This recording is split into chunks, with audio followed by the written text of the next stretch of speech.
काफी घाटे में जा रही थी। कंपनी का मालिक और कर्मचारी इस बात से काफी परेशान थे, क्योंकि कंपनी का तरक्की के साथ साथ उनकी विकास भी रुकी हुई थी।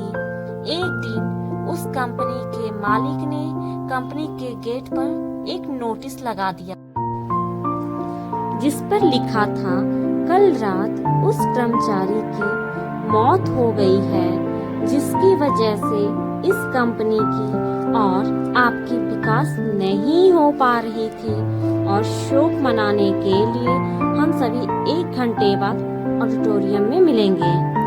ये बात सुनकर सभी कर्मचारी थोड़ा दुखी भी थे और खुश भी थे।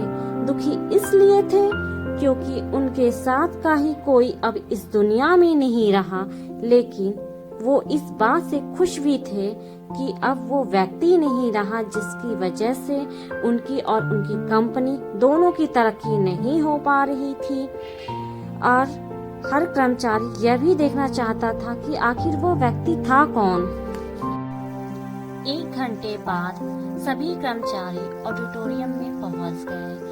ऑडिटोरियम में एक कालीन रखा हुआ था और बारी बारी से सभी कर्मचारी को उस व्यक्ति को देखने का मौका मिला, लेकिन जब भी कोई कर्मचारी उस कालीन के अंदर देखता तो वो मायूस हो जाता और सर झुकाकर वहां से चला आता, क्योंकि उस कालीन के अंदर एक आईना रखा हुआ था।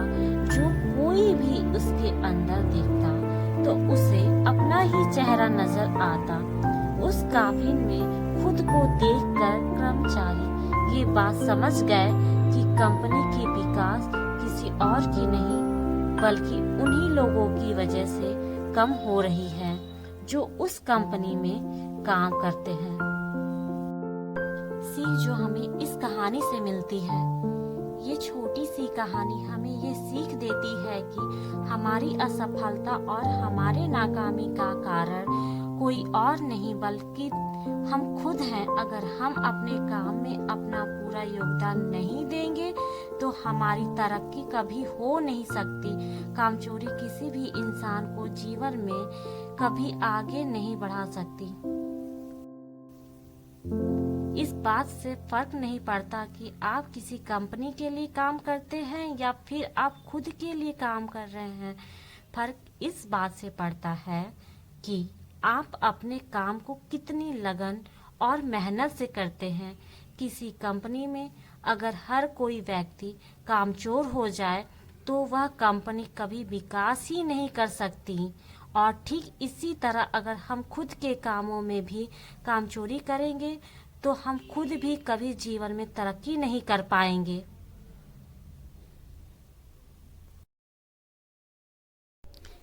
कई लोग आज भी असफल सिर्फ इसलिए हैं क्योंकि वो अपने काम को मन से नहीं करते, मेहनत से नहीं करते और अपने ही काम में कामचोरी दिखाते हैं।